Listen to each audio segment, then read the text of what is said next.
Hello, wealth tycoons. Wouldn't it be a pleasure to create a perfect business out of chocolate, something that almost everyone loves?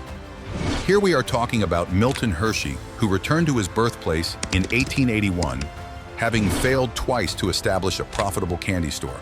He asked his uncles for a loan so he could try again because he was out of money. However, they rejected him and threw him out of the house rather than offering to help. Chocolate was regarded as something that only the wealthy could buy at the time. Milton, though, was resolved to build something greater when he left that home. He founded the biggest chocolate firm in the world and brought chocolate within everyone's budget. This is the story of a man who revolutionized the chocolate business. Let's find out what happened to him. On September 13, 1857, Milton was born in Pennsylvania's Derry Township. Henry and Fanny Hershey, his parents, were impoverished farmers who struggled due to Henry's constant failures in business ventures. Milton's father sold the family property when he was barely 2 years old in an attempt to profit from Pennsylvania's oil boom. Henry wasn't one of those who was becoming rich off of oil. He blew all of his money, and after 2 years of fruitless digging, he was bankrupt. Deep poverty was left behind for the Hershey family. Fanny, Milton's mother, was expecting their second child at the time. When her two brothers finally made the long trip to visit the family, they were taken aback by what they discovered. Fanny was weak and unwell, and tiny Milton had gone days without food. After they persuaded Henry to give up on his hopes for oil, the family relocated to Lancaster and was given a property by Fanny's brothers. Milton put in a lot of work alongside his mother to help raise hens and sell eggs on their new farm. Conversely, his father continued to come up with strange projects, such as trying to raise fish and plant trees. Milton's parents' growing discord led to Henry's final departure to pursue yet another plot. Due to the very severe winter, Milton and his younger sister Serena both contracted severe colds. Unfortunately, Serena's illness developed into scarlet fever, which at the time was a fatal condition, and she died at the age of 4. Milton was altered by this loss. When he was 10 years old, he made the decision that he would stop at nothing to provide his mother and himself a better life. Soon after, he dropped out of school to begin working. Milton started working as an apprentice at a nearby printer's shop when he was 14 years old. But Milton detested his work. The employer was very impatient, and the work was tedious. Milton became so irate after a few months that he flung his hat into one of the machines, shattering it. His supervisor immediately let him go. His mother, surprisingly, was on his side. She helped Milton get a job at a candy store operated by a man named Joseph Royer, after realizing that this work wasn't the appropriate fit for him with the assistance of her sister. This is where Milton fell in love with confectionery making. The proprietor didn't trust little Milton to assist with preparing candies because the recipes were handed down through the centuries and nothing was documented. Milton, on the other hand, brought candies and cleaned dishes. Milton's mother, however, was adamant that he pick up the skill of making candies. She offered to pay for it herself in order to persuade the owner to teach him. Milton soon developed an obsession with confections, studying everything there was to know about everything from ingredient combining to pricing. He developed mastery of peppermint, fudge, and caramels.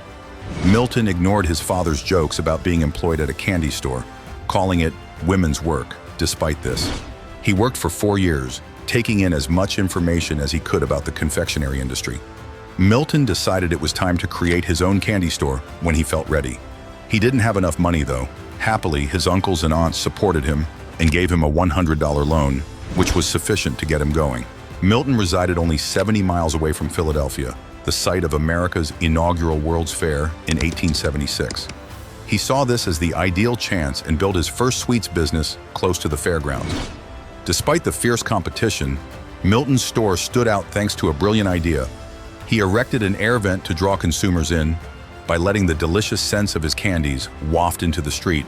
Though it wasn't all plain sailing, it was the beginning of something significant. Thus, Milton Hershey began his confectionery business in a tiny store, and initially, things were going really nicely. People would come by his candies because of their pleasant scent, and business was growing to the point where he had to relocate into a larger location. However, things took a bad turn after that. His sweet sales rapidly declined when the Long Depression, a significant economic crisis, struck. Milton had to sell his candy in bulk to other stores in order to survive. But when sugar costs rose, it became more difficult to make a profit. Milton made an effort to persevere, taking out loans from his relatives to maintain his company, but it was difficult. After working himself ill for a few years, his uncles informed him they were unable to extend their loan. They advised him to shut down the store. Milton was forced to file for bankruptcy at the age of 24, which cost him his company and, regrettably, his family's trust. However, it wasn't the last. Milton's father extended an invitation to go to Colorado with him during the silver rush in 1881. However, all of the silver had already been taken when they arrived. Milton chose not to follow his father's path and instead got to work at a Denver candy store that produced a unique caramel utilizing sugar, vanilla, and fresh milk. He studied everything he could since he was enthralled with the procedure. He made the decision to go to New York and try again after a year. His Aunt Mattie believed in him and lent him enough money to start over, even though his uncles didn't want to give him any more. Before opening his own business in 1884 and selling the distinctive caramels he had learned to create in Denver, Milton gained experience in the candy industry by working at another candy shop in New York. People adored them, and his business began to flourish once more. But things become complicated when his father convinces him to start selling cough pills, pitting him against Smith Brothers, a well-known and large company. The competition was too great, and Milton's firm started to suffer gradually. He ultimately had to reapply for bankruptcy in 1886. Despite these obstacles, Milton persisted. He chose to concentrate just on caramels after realizing that they were his genuine strength. He returned to Lancaster after a while in the hopes of obtaining one final loan from his relatives. However, they had lost hope, branding him the family's black sheep and drawing comparisons between him and his father. Milton had nowhere else to turn, so his former accountant intervened and provided him with enough cash to start again. Milton used all he had learned to refine his recipe and started selling caramels in Lancaster. He created the wildly popular caramels that led to the founding of the Lancaster Caramel Company. Even though his Aunt Mattie had originally turned down his request for a second loan, he continued to invest in his company as sales increased and gradually rebuilt it. Later, when she observed the meager progress he was making, she changed her mind. The path of Milton Hershey was not without its ups and downs. He had once borrowed $700 to expand his company, but things weren't working out. He was having difficulty repaying it, and right as he was about to lose hope for the future, an incredible incident occurred. After tasting his caramels, a British importer fell in love with their distinct flavor and placed a large order with one requirement. The candies had to arrive in London in immaculate shape. There was a catch, though. Milton lacked the funds necessary not just to make the caramels, but also to transport them. So even though he was already $700 in debt, he went to the bank and requested a $1,000 loan. The bank officer initially refused, but he changed his mind after witnessing Milton's impressive use of little to make his mouth-watering caramels. For him, the loan was personally signed by the officer. Milton made a few fast hires, made the caramels, and sent them out. After that, he anxiously and impatiently waited for days without hearing anything. Finally, he received a letter just as his business was about to collapse due to the impending loan deadline. A check for 500 British pounds, roughly $65,000 in today's currency, was found inside. Milton felt an immense sense of relief. His company took off when he paid off his obligations. His caramels, known as Hershey's Crystal A, became incredibly popular, particularly in Europe. His business expanded to other plants and was turning over $1 million in sales by 1894. Even though Milton was now among Lancaster's most prosperous men, he wasn't one to stay still. He wants more. Milton's life was dramatically altered after he viewed a German chocolate-making apparatus demonstration at the Columbian Exposition in Chicago one day. Chocolate was considered a luxury good at the time, but mass production made it more affordable. Milton acquired the equipment right away after spotting an opportunity. After returning home in a hurry, he began experimenting with chocolate. Milton eventually expanded his caramel business to include the Hershey Chocolate Company. Like with his caramels, he made his chocolate with fresh milk, and it was a hit. But as chocolate gained popularity, it began to eclipse his caramels. Milton decided to take a risk after realizing that the caramel business was struggling. He put all of his concentration into making chocolate after selling his whole caramel company for $1 million. To make milk chocolate, he even constructed a sizable new facility, but there was a catch. Nobody in America knew how to make it in large quantities.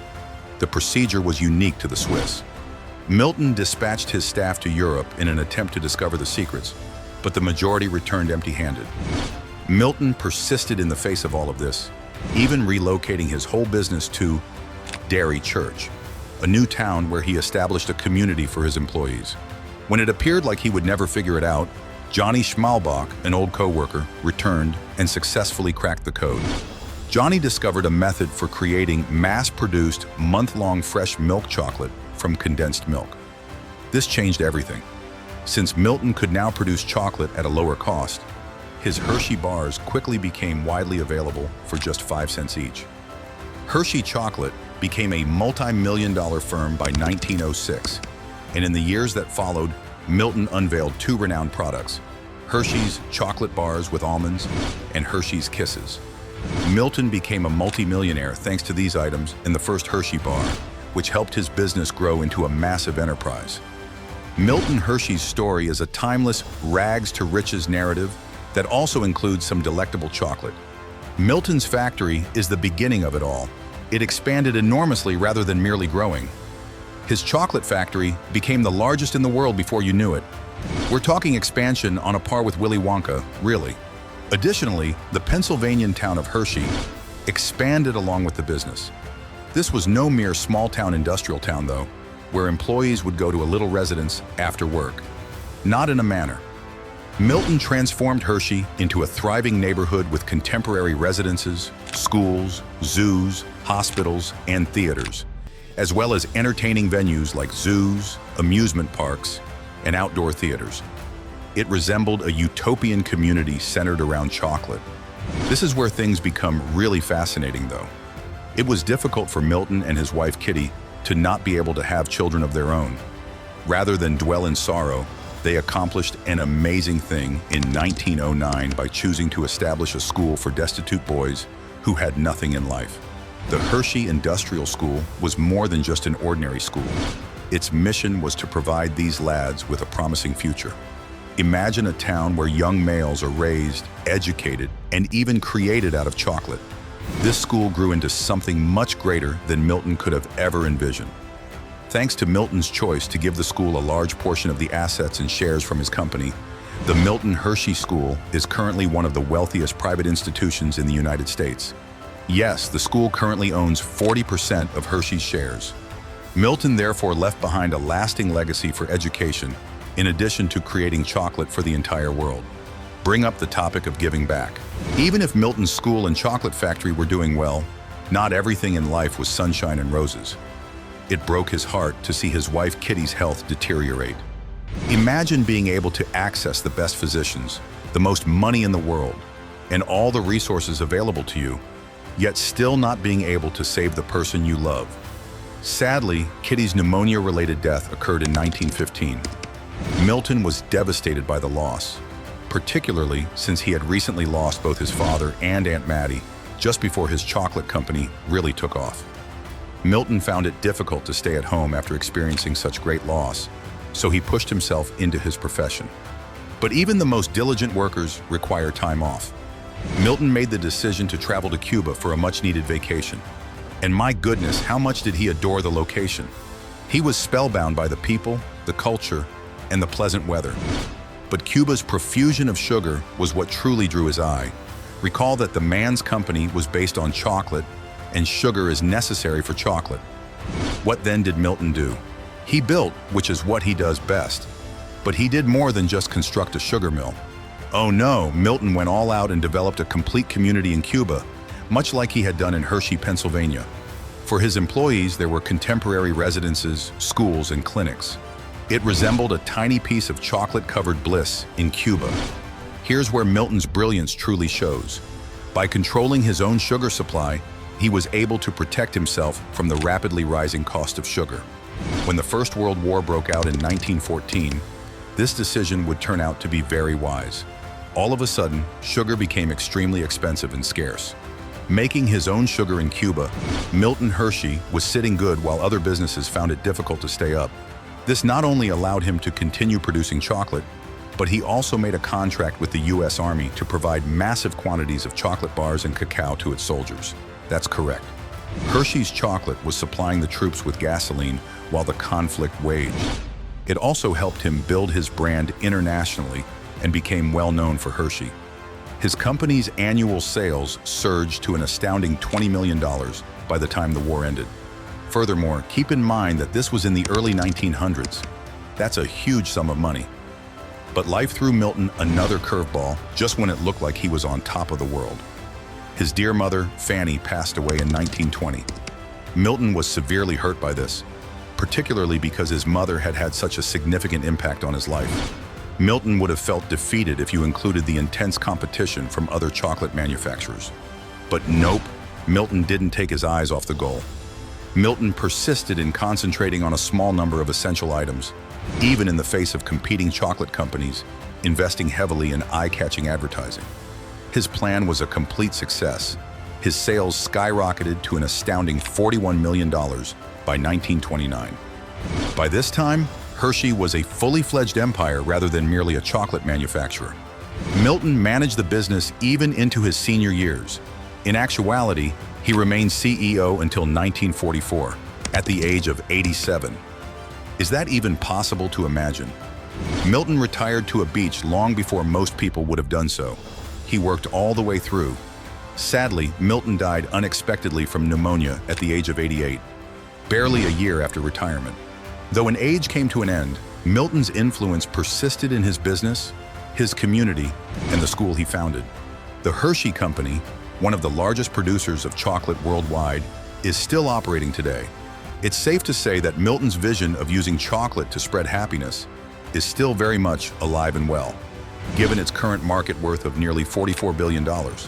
Thus, keep in mind that the next time you bite into a Hershey's bar, you're eating a piece of history that was created with perseverance, kindness, and, of course, a ton of chocolate. What did you learn from this story? Do share with us in the comment section below. If you enjoyed watching the video, do not forget to like, share, and subscribe to the channel.